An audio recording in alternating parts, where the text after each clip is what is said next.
Hello, everybody, and welcome back. My name is Brian, and I'm a master's student of history, here to talk history, learn history, and of course, have fun while doing it. So today we're going to be looking at part two of Oversimplified The American Revolution. Last week we looked at part one, of course, and I think we ended right around 1777, 78. So, of course, this is going to be covering the second half of it. So I think we should just get right into it, shall we?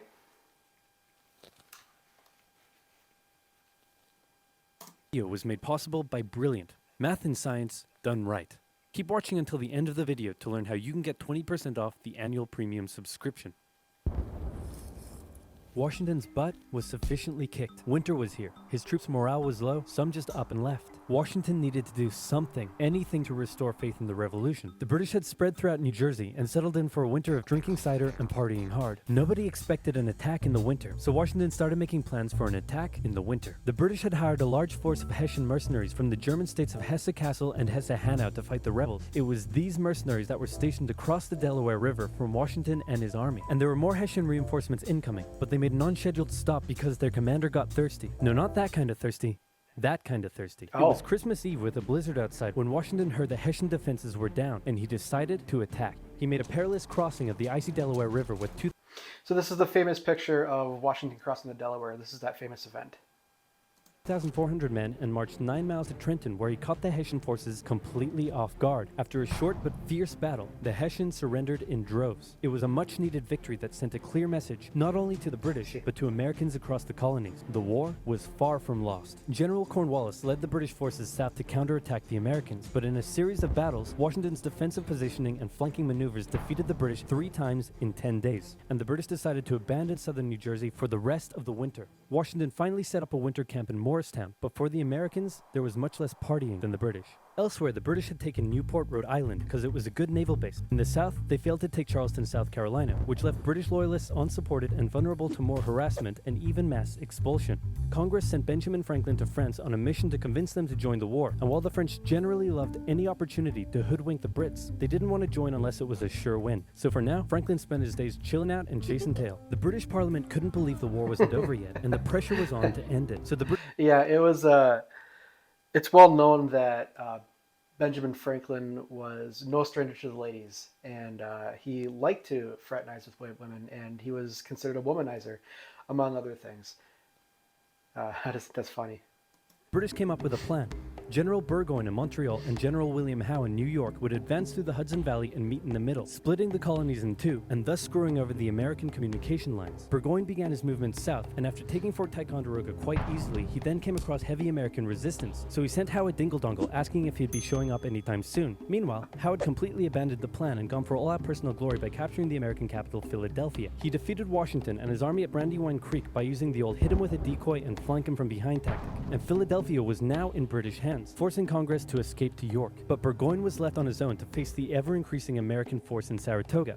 American General Horatio Gates teamed up with our old friend Benedict Arnold to deal one final blow to Burgoyne's army. Arnold wanted to take the fight to the British, but Gates wanted to wait for the British to come to them. After a heated debate, Gates, the senior officer, told Arnold to go to his room, but Arnold defied his orders, and at the Battle of Bemis Heights, he charged at the British and obliterated them. Great job, Horatio. By the way, what happened to that other guy who was in Saratoga? Who? Benedict Arnold. Never heard of him. Ouch. No. Hey, George, didn't I do a great job? Taking Philadelphia and all? Didn't I? You're fired. Both Burgoyne and Howe returned to Great Britain, leaving British General Henry Clinton to take charge of the war. And the war was about to take a nasty turn, because with the victory at Saratoga, the French were finally ready to join the Americans. All right, Benny, we're in. Hey, isn't this kind of funny? You know, because you're a republic trying to overthrow an absolute monarchy, and I'm an absolute monarchy helping you? Like, could you imagine if your revolution inspired my people to revolt against me, and then they imprisoned me and all my family, and they chopped all of our heads off? Could you imagine? That's called foreshadowing. For now in America, winter was here once again, which meant yet more disease, more starvation, and I guess that'll be after after losing Philadelphia, later. Washington's job was again on the line. But suddenly, a Prussian guy with a very fancy name, hired by Benjamin Franklin, showed up out of nowhere and said, "Hey, I'm here to give your men a European military training." And train them he did. They learned how to shoot accurately, how to march in formation, where to poop and where not to, and strict punishments were handed out to any who didn't comply. Washington's army came out of the winter in 1778 a new and improved force, ready to take Philadelphia back from the British. In the end, though, they didn't have to. With the French entry into the war, the British ordered General Clinton to evacuate Philadelphia and consolidate all of the British forces in New York. So Washington sent Benedict Arnold to reoccupy and secure the city as he pursued the British through New Jersey on land, eventually finding a good opportunity to attack at Monmouth Courthouse. The battle took place on a sweltering hot summer's day, and as many soldiers died from heat stroke as they did from battle. In the end, after some incompetence/borderline treason from Washington's second in command, it was a draw. And in this war, a draw is kind of a victory for the Americans.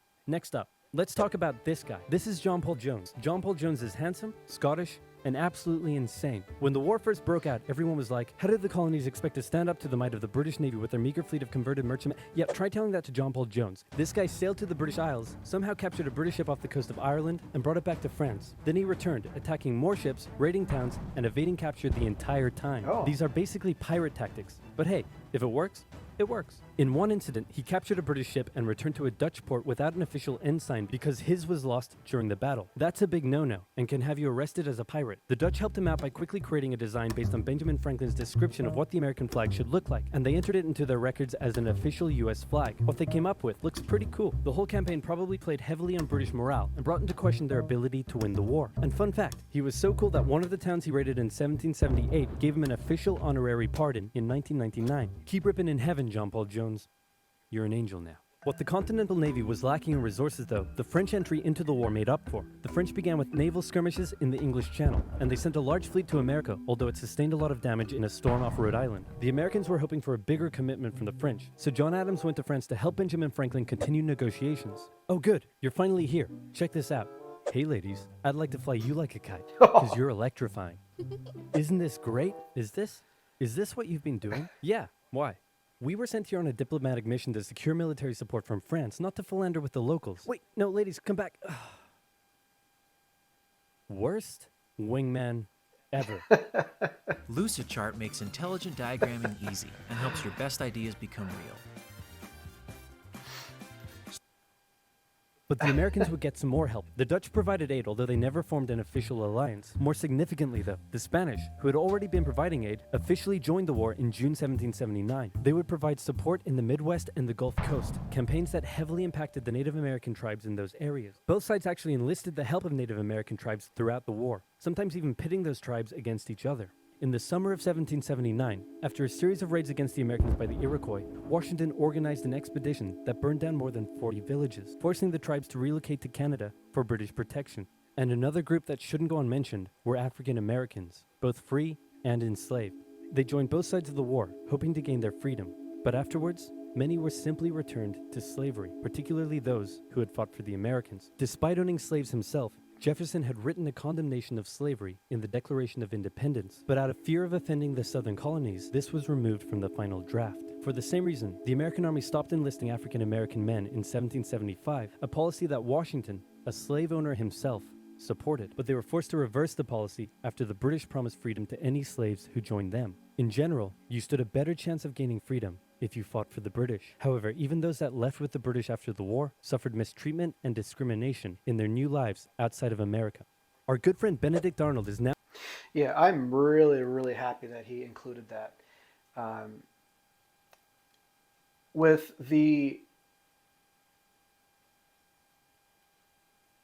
Jefferson, writing the things that all men are created equal and all that kind of thing. With a lot of those, the founding fathers, Jefferson, Washington, being slave owners themselves, and talking about equality for all, it's important to note that they really didn't mean everybody. I mean, what this kind of society is very much a whitewashed society, right? And what freedom really meant was freedom for any, I guess, European male at that point. And so, yeah, I'm really glad that they mentioned this about the African Americans, or I should say Africans at this point, and the slaves. And as we know throughout American history, that a lot of African Americans were mistreated, and in some ways they still are. now in charge of Philadelphia, having a good time, partying down with, and even marrying a member of the Philadelphia elite. The same elite that had partied down with the British when they controlled the city. And suddenly, the people of Philadelphia, including the state governor, started accusing Arnold of having pro-British sentiments. To keep the people happy, Washington wrote a letter rebuking Arnold, calling his conduct imprudent and improper, and that was too many ouchies for Benedict Arnold to handle. He asked Washington to put him in charge of the fort at West Point. Then he contacted the British, offering to hand the plans of the fort over to them and join their side. Our good friend Benedict Arnold is our good friend no more. Luckily, the treasonous plans were discovered on a captured British officer, but Arnold managed to escape before he was arrested. As a British brigadier general, he would go on to lead raids against American cities, most notably his raid of Richmond, Virginia in 1781. His betrayal shook George Washington, who had once again set up camp at Morristown. His leadership somehow held the Continental Army together through the harshest winter of the war.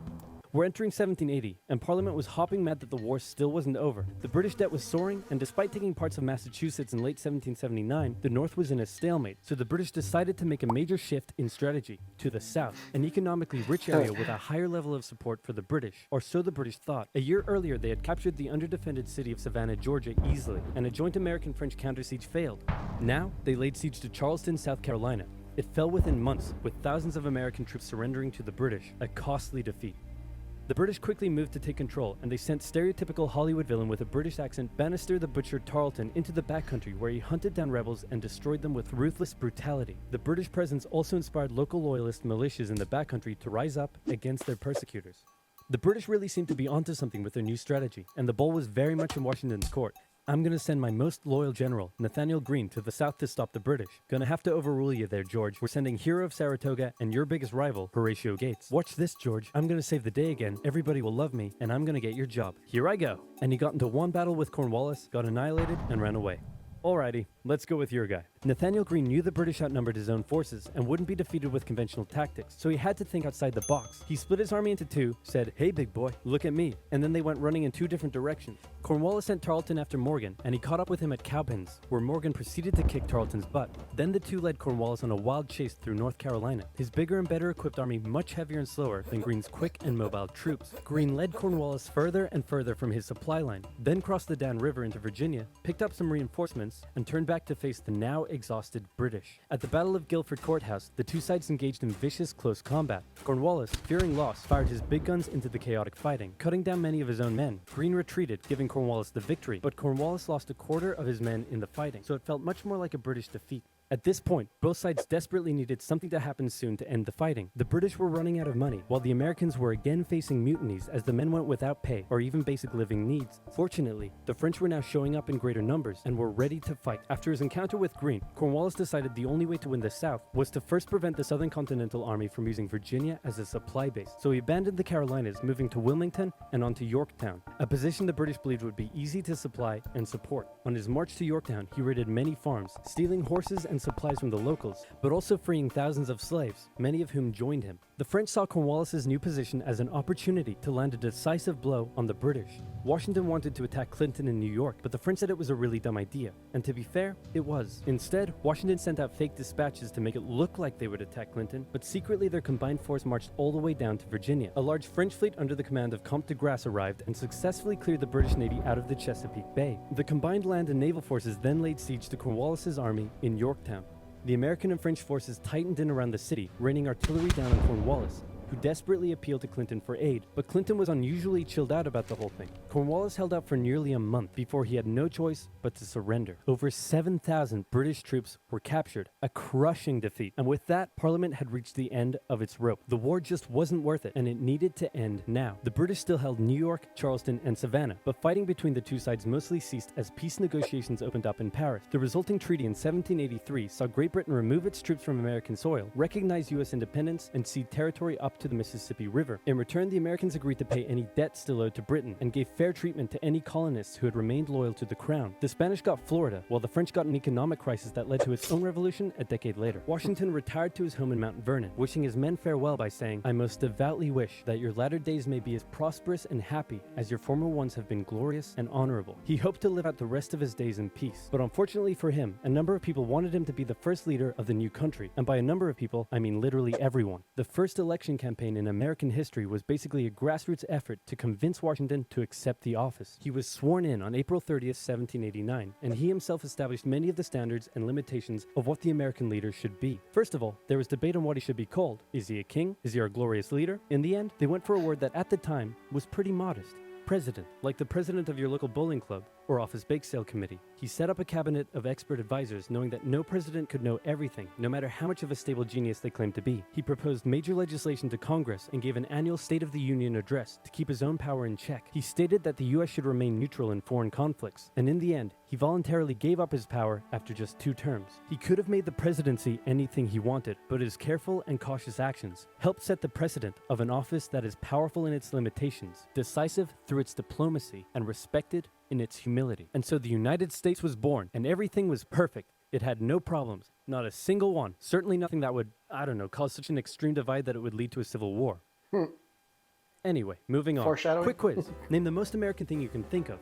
Baseball? Bald Eagles? Apple pie. Calling the winner of an America-only sports tournament world champions? Or maybe math and science? Watching NASCAR Wait, and drinking beer. Math and science? That's right. If you didn't know, science is as American as combining chicken with waffles. And don't just take my word for it. Ask Thomas Jefferson. Of course, to do that you would need a time machine, and that would take some math and a lot of science. If you want to deeply understand math and science, say you want to calculate the age of the universe, take a crack at special relativity, or just train your critical thinking with some fun logic puzzles, then you've got to check out Brilliant. Brilliant guides you through a whole host of fascinating topics by breaking them down and getting you to actively solve problems in an experience that is interactive, addictive, and so easy to understand. This intuitive approach makes it appropriate for students, professionals, and enthusiasts all over the world. To support Oversimplified and learn more about Brilliant, go to brilliant.org/oversimplified and sign up for free. And the first 200 people to use our link, which can also be found in the description below, will get 20% off the annual premium subscription. So check it out now. Okay. So let's talk about this. So I can't state enough how much I really enjoyed these videos. I really think that Oversimplified does a really good job explaining things in depth. And I have to say, on this one, I really didn't have that much to add because they really focused on the battles and the movements of troops and everything like that. And I really have to say that I don't know much about that. I really don't focus on that kind of thing. I kind of more focus on the overarching ideas of things. So let's talk about that. So the things that I can add to. The Revolutionary War is really unique, especially at that time, because it was really the first time that a group of colonists fought against a monarchy and won. And I know with history that's especially taught in high schools and that they really do focus on the big names like George Washington, Thomas Jefferson, Ben Franklin, etc. The list goes on. But they are important to history, and I think they're important people to know. However, I really do believe that it is normal people like you and me that really make the history, right? This war never would have been won if it weren't for those regular men that were willing to fight for this cause and believed enough to be willing to die for it. And with the formation of the government that was formed after the victory was also very new. And to have a government that was ruled more or less by the people, voting really didn't have much precedence in this time. It was really more or less the Congress, but it was basically representatives from all these different colonies or states for that matter now after this that really made it unique, as well as George Washington forming the government to say, hey, I need help governing, I won't know everything, and I need to have these checks and balances in order to basically check the president's power and make sure that the president doesn't become a tyrant or a monarchy. So that is also really unique in this time. And it really does. They say that it inspires a whole bunch of different revolutions across the world. One of the more notable ones, the French Revolution, and the slave revolt revolution down in Haiti, the Haitian Revolution. Those are two very notable ones. But to have a government formed after this, and especially after President Washington stepping down, that was also unheard of. That was something that wasn't done back then. Usually, when somebody was in power, they were in power until they died. That was how monarchy works. They were the king, divine ruler until death. Um, and this isn't by any means the beginning of American history. Of course, we know that the American history goes back thousands of years.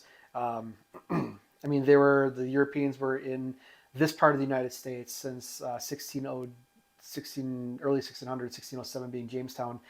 And even before that, there's Native Americans. I mean, of course, we know that there were a lot of Native American tribes across the continent way before this. And I think it'd be interesting to see if I can find any videos on that aspect of American history, as well as other parts of history. I really like to see these videos that I don't know much about the history, because then I'm also learning and it's kind of fun. So if any of you guys out there would like to let me know what kind of content you want to see, what parts of history you want to see, anything you want me to try to talk about and try to help you understand, please, I welcome it. Let me know in the comments below. You can email me. I'll be putting a link down that. If you like this video, please, please, please leave a like. And if you want to support what I'm doing here, subscribe. And you can follow me along and on this journey of knowledge and learning how to talk to you guys, and learning how to contextualize history for you and help you understand better, which is my main goal here, right? I don't want to sit here and show you how much I know or what I don't know, or just sit there and blah, blah, blah, blah, blah about history. I really want to get used to talking to you and creating ideas that are easy to understand and easy to follow and help you remember them, because what good is knowledge if you don't retain it? So yeah, and also, if you like the video by Oversimplified, please, by all means, go over there, check them out, check out that channel, subscribe to them. I really think they put out really good content. They're very humorous. I like the humor that they put in there, as well as the good historical knowledge. So yeah, I think I'm just going to end the video there. I think it's all well and done. This is History with Brian.